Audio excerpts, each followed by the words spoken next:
So I was hanging out with a friend tonight and he dropped the most profound relationship advice I've literally ever heard.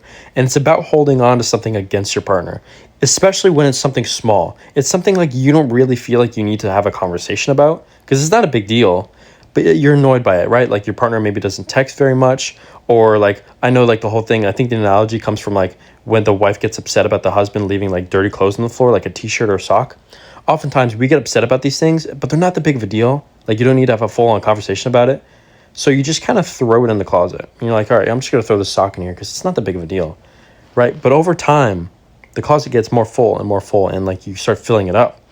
And you guys might get into a fight. Now you have all this ammo that you start shooting at each other with, right? You're like, oh, you did this. Well, I did this because you did this. And like you're upset and it's heated. Now you have all the ammo. That's unhealthy. But also, it can get worse when you don't express it at all. When it's something small, but you're like, okay, I can't bring it up because it's not a big deal. So you suppress the emotion and you like stuff it down. That closet gets like compact at a certain point. When you stuff all these small little things that would only take a few minutes or maybe a very short conversation to have and resolve, but you stuff it anyways, eventually at a certain point, the closet gets so full, it's just easier to close the door, lock it or whatever, and then go find a new closet. Go find a new room, right?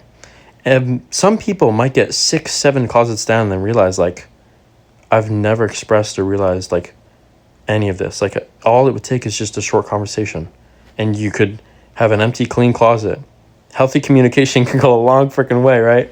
So, yeah, it just completely changed the way I was thinking about how I want to approach my relationships. Because there's been times where even something small, like, I just kind of hold on to because I don't really think I need to bring it up or have a conversation. But I mean, something as small as like the texting, it's only like a short 5-10 minute conversation, but it's so easy to avoid it. So, yeah.